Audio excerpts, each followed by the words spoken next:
Hello and welcome to Newswire. I'm Ayza Omar. Now, the Palestinian Authority president has appointed long-term ally and Fatah leader Mohammed Shatayyeh as prime minister. And this has drawn a lot of criticism from Hamas, a rival political group that runs the Gaza Strip. Some analysts view this appointment of the 61-year-old to replace outgoing Prime Minister Rami Hamdallah as part of Abbas's efforts to further isolate Hamas.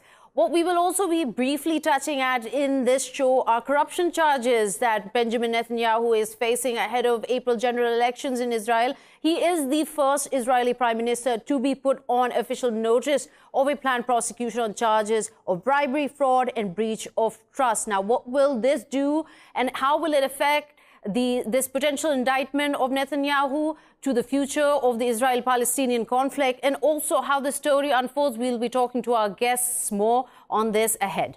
With this, I would like to first of all welcome our guest who is with us, Dr. Basem Naim. He's the head of Council on International Relations. You're joining us from Gaza. Welcome to the show, Dr. Basem. Let me start off with you. First of all, the Prime Minister has been appointed by President Mahmoud Abbas. There's a lot of criticism being drawn by Hamas on being deliberately kept out on this procedure. What is your take on this?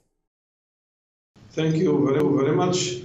First of all, I have to say that the criticism is not only by Hamas.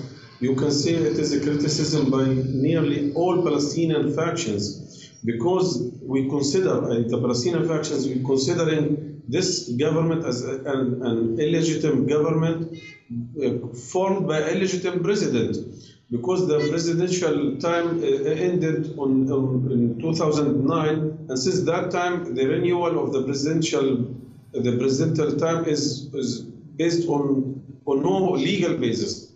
Second, it is only isolating the group in Ramallah by forming a government which is ruling only within Ramallah. They have no say in Gaza, they have no say in Jerusalem and the most of the West Bank. What we have said for a long time with most of other Palestinian factions, we have to form a unity government representing all Palestinian factions, including Hamas.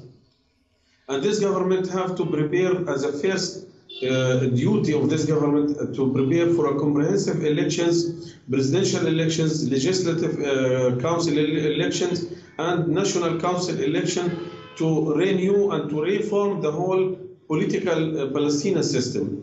Without taking these steps, as I said, a unity government and comprehensive election, we are talking again about a new step by President Abbas, which is deepening the division between the Palestinians, which is making the whole Palestinian political theater more complicated by such isolated steps.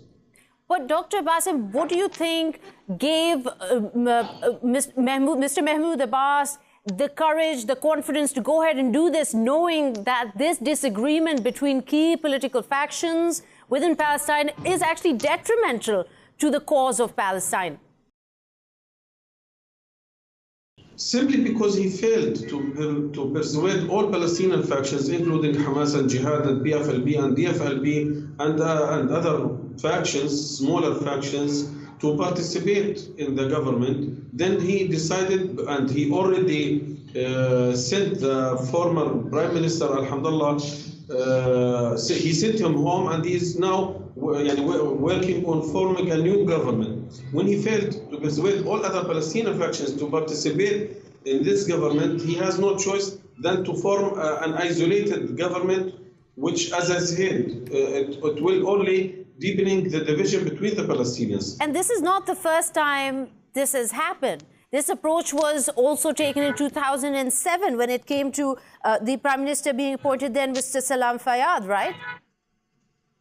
Yes, in 2007 and 2014, when he assigned Prime Minister Al-Hamdallah, in all of these cases, he decided alone, isolated, to assign, to form a government without consulting other factions and without participating of any other factions except part of Fatah. Even the other half of Fatah, which is led by Mr. Mohammed Dahalan, is not accepting the forming of the new government. Therefore, as I said, this is an isolated step which will lead to more deepening the division between the Palestinians, and it will serve only the Israeli plans to divide the Palestinians, to control the rest of the West Bank, and paving the way for the coming what's so-called century deal of Trump, which is more or less giving, as I said, the Israelis the green light to control the rest of the West Bank and to Judaize Jerusalem and to announce the Jewish state on the rest of the land. So, Dr. Basem, please stay with me while I introduce our Mr. Muslim Imran. You're the president of the Palestinian Cultural Organization, and you're joining us today from Istanbul. Welcome to Newswire. Let me ask you this. How do you see Shatai's impact on Gaza, especially? Will it be in favor of Gaza, especially considering the criticism that is erupting from different political factions on the way he was nominated and appointed as the Prime Minister? Thank you, Ayza. I think the move of President Abbas to appoint Mohammed Shtayyeh as the Prime Minister is one more political maneuver to consolidate power. It is very unfortunate that President Abbas failed to engage the rest of the Palestinian political factions. He actually had the opportunity to engage other PLO factions, Hamas, Islamic Jihad, and other Palestinian political forces in order to pave the way for a Palestinian reconciliation and national elections. He missed that opportunity. I can't find any justification for missing such opportunity, especially that we are at a time where the American and Israeli pressure on our struggle is mounting. It is mounting, but beyond any. Let me plug in another question here, just to clarify for our viewers, because there seems to be in the international community a lot of confusion when it comes to what kind of difference in ideology exists in the first place when it comes to the Fatah faction and the Hamas. So what is the difference in the ideology between the two? I think, Ayza, it's not an ideological schism. It's a difference in political strategy. Both Palestinian factions are seeking Palestinian freedom and independence. They have worked together previously in the 2006 to 2007 National Unity Government. They can work together. It's not a matter of ideology. It's a matter of leadership. Palestinian president has, I would say, disregarded the Palestinian constitution, the Palestinian political system, and he has been missing so many opportunities. As a Palestinian, I feel very disappointed that we can't work together at a time where we have to face mounting pressure from the outside. There isn't that much of political difference. Both Fatah and Hamas are Palestinian liberation movements. Yes, there are some probably political affiliations for each one of them, but at the end of the day, they both seek liberation of the Palestinian land, and they have signed consecutive reconciliation pacts. We have seen over the last 10 years almost 10 Palestinian reconciliation pacts. Right. And they have continuously disintegrated. What is happening now? They have continuously disintegrated as a result of differences when it comes to power sharing. It comes to how... It's because of leadership. I would say it's because of leadership. Hamas has been facing mounting pressure from Israel in the Gaza Strip in particularly. The Palestinians in general are facing huge pressure. President Abbas is now facing American pressure, not only Israeli pressure. So there is no reason why they shouldn't work together. I believe that Hamas has given a good signal about a year and a half ago when they accepted to give up power in Gaza in return for national reconciliation. That opportunity has been missed by President Abbas. Now, when he appointed a Fatah leader, he further sidelines the rest of the Palestinian political forces, and so let me ask he is missing one more opportunity. Right. Let me ask you, Dr. Basem, if we are to interpret this correctly, is this the view across the board also, that the leadership is the problem here, that continuously isolating Hamas despite gestures being made for a unity government are being ignored because of outside pressure? I think we have here in Hamas given many chances to put things on the right track. We have signed different agreements in Cairo, in Doha, in Riyadh, but the problem was always that the leadership in Ramallah, I mean President Abbas and his group, they have refused and rejected any implementation of these agreements. Therefore, we have shifted to the other choice.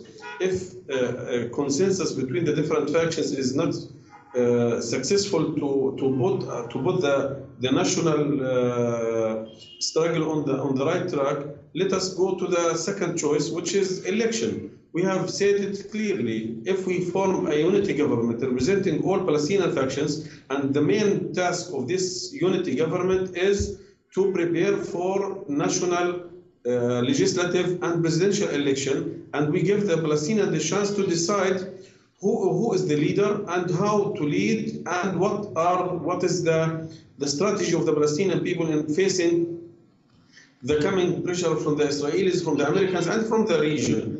And we think that this is the right way and the right moment to reform the whole system. It is the system is corrupted, is aging.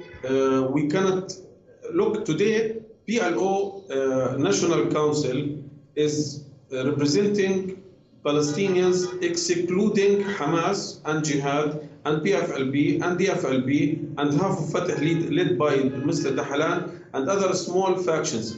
Who is represented by this national council if all these factions are excluded? Therefore, we have said it clearly. So, Dr. Basem, what stops President Mahmoud Abbas from holding these elections, from giving an equal say to the people for them to represent their leaders? Simply because he knows that he will lose. Because he knows that his track, 25 years of trial with the Israelis through after Oslo agreement, failed, totally failed, collapsed. What we see today, after 25 years of Oslo agreement, before Oslo, we have had nearly 100,000 settlers in the West Bank. Today, we have nearly 750,000 settlers. 60% of the West Bank is totally controlled by the Israelis. The hundreds of thousands of the Palestinians kicked out from Jerusalem. Jerusalem is Jewidized totally. Therefore, this political project has failed, and therefore he knows he will fail. And his group, and I am sure that part of his group is not thinking only of political interests of the Palestinians. They are thinking of their own private interests. They became, through this, including this new man, Muhammad Shtaya, he one of the fat cats who became very rich based on the donations directed to the Palestinian people. Right. Right. Thank you so much, Dr. Basem. Let me move back to Mr. Muslim, trying to understand the reason for the talks that have failed continuously, whether it was not just with Hamas and other factions, but basically the concern has always been that Mahmoud Abbas has been acting on outside influences. Now, talking a little about also how Benjamin Netanyahu is facing corruption charges, if he is indicted, if he is removed, hypothetically speaking, how does this affect the constant friction between the factions in PLA? I believe Israel is one of the main actors when it comes to the Palestinian issue.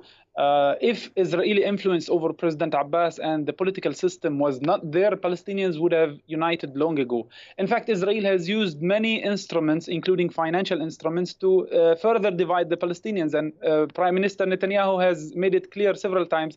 It's either talks with me or talks with Hamas.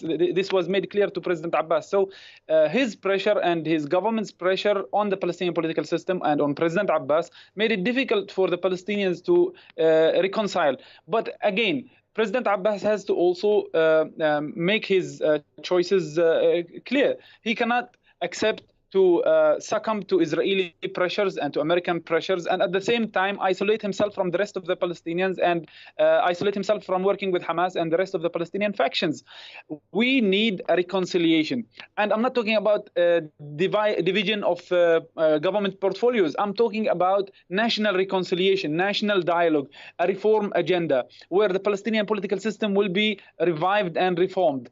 We have had the last real elections in 2006, and that is very disappointing. 13 years without refreshing the Palestinian political system. Elections might not be the solution, though.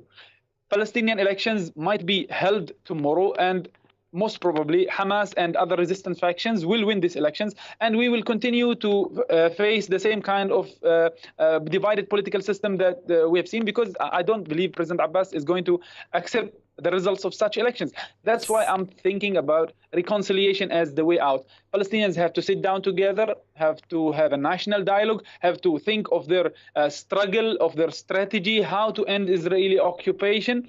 The people on the ground have proved that they are willing to sacrifice, they are willing to do a lot for their nation. You've seen the Great Return March in Gaza, you've seen the Intifada taking place in Jerusalem and in the rest of the West Bank. So people are giving up their lives for their nation. Why don't the leadership do so? Essentially are saying is that maybe the elections aren't even the solution. The problem lies in the leadership. It's not going to be a solution.